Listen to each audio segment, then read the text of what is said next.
guys, welcome back. This is Southern Beer Review again. That's John, I'm William. With this review, we're going to bring you beer number 2 in our Idyll Hounds Porch series. Again, Idyll Hounds is one of my favorite breweries located in Santa Rosa Beach, Florida. And this particular beer is called Palapa Juicy Pale Ale. A palapa, by the way, as the can suggests, is a Mexican style like roof covering, beach-like covering that you might sit under on the beaches of, I don't know, Cozumel and Acapulco in Mexico or something. But anyway, this is, they kind of market this as a good beer to drink as you're wasting away a summer day lounging on a beach under one of these little palapas. Or and lounging John, under the hot sun bearing down in William's side yard. Yeah, the trees ain't really doing its job today.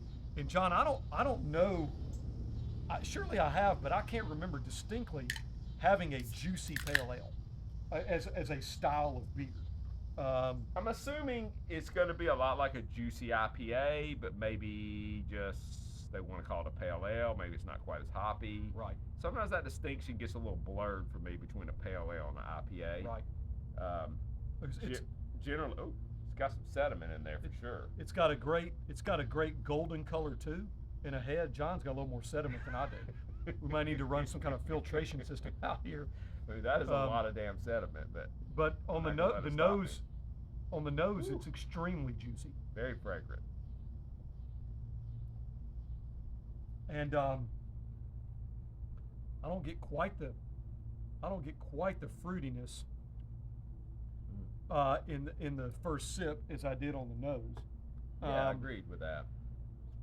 On the taste, I'm getting a very, very basic pale ale. Just a hint of grapefruit, a little bit of bitterness. Right. A little bit of grapefruit, a little orange, maybe a little pineapple, traditional fruits you would associate with the beach. And I don't think Idyll Hounds sets out to brew beach beers. I mean, I think that comes out because of where they are. I mean, it's been a while since I've had a beer with this much, I guess, sediment floating around it. I don't know if I'm sure the camera won't be able to pick that up, but yeah, that's right. I mean, that's more than I've seen in a while. And you got it too now. Yeah, mine's come out too since I poured it.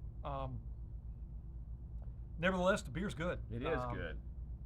It's not, like I've said several times, I appreciate fruity beers, but I don't like it when when the fruit overwhelms the beer, I guess. I would say this is kind of balanced.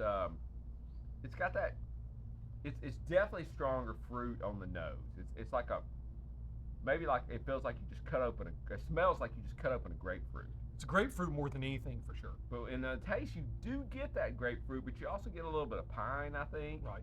And it's a little bit more balanced. It's really kind of what I like in a pale ale. Just the right amount of hoppiness too. Mm-hmm. Not too strong, not too weak.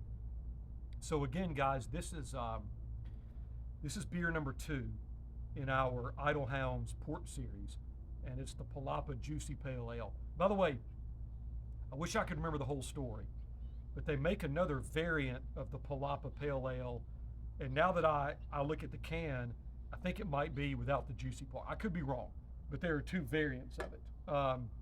In any case. Well, I'm a fan.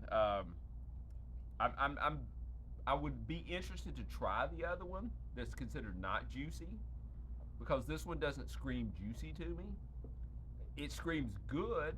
It's balanced to me, but you know.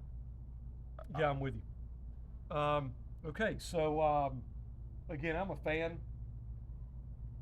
And again, guys, a lot of these videos we do them where John and I have never had the beer, and I've had these before, so I'm a little biased. But First time for me. I think it's I think, like John said, for a juicy pale ale, which we're kind of becoming familiar with now, it's a great balance of hops, crisp, pineapple, a little fruitiness, and like I did with the last Idyll Hounds, I'll go 8 again. I mean, I think it's good, but I'll go 8 again. It is very good, and I like the other one a little better. If you see our last video, we did their lager. What was the name of it? Oh, we did the Ghost Crab Pilsner. Pilsner, Yeah. yeah, Pilsner. I like that a little bit better, so I'm gonna let that. I'm gonna give this a 7.5. Still really strong. Yep. And had I given that an 8.5, I might say this was an 8. I mean, I'm just trying to kind of balance things. I do think I like that one a little better, so I need to give it a half grade up. But this is very good. All right, guys. So again, this is the Palapa Juicy Pale Ale, our second beer in the Idyll Hounds Porch series. Go to their website. A lot of you go to the beach in the summer. It's definitely a tap room you're going to want to check out. We have one more, and it is a treat. I mean, it's one of the better beers I've had in a while. Go ahead. I'm sorry. No, I was just gonna say we've asked this before, gotten a few comments, but again, if you want to see us do a particular beer, or review a particular beer, your favorite or one you hate, whatever it might be, drop a comment. Let us know. We're going to the Blue Ridge Parkway in about 10 days from now. And if you have a brewery up in that area, the Asheville area, Yep. and beyond, that you'd like us to visit, let us know. We can bring you a review from your favorite brewery. And also, if you've been to Idyll Hounds, put your favorite beer of theirs in the comments. Again, like I've said, their flagship beer is the Divide and Conquer Double IPA, which I did not bring back, but many of you have probably had that. So, all right, anything at 7.75, that's a pretty good score. Yep. Subscribe and like the video, and we'll see you guys the next time. Thanks, guys.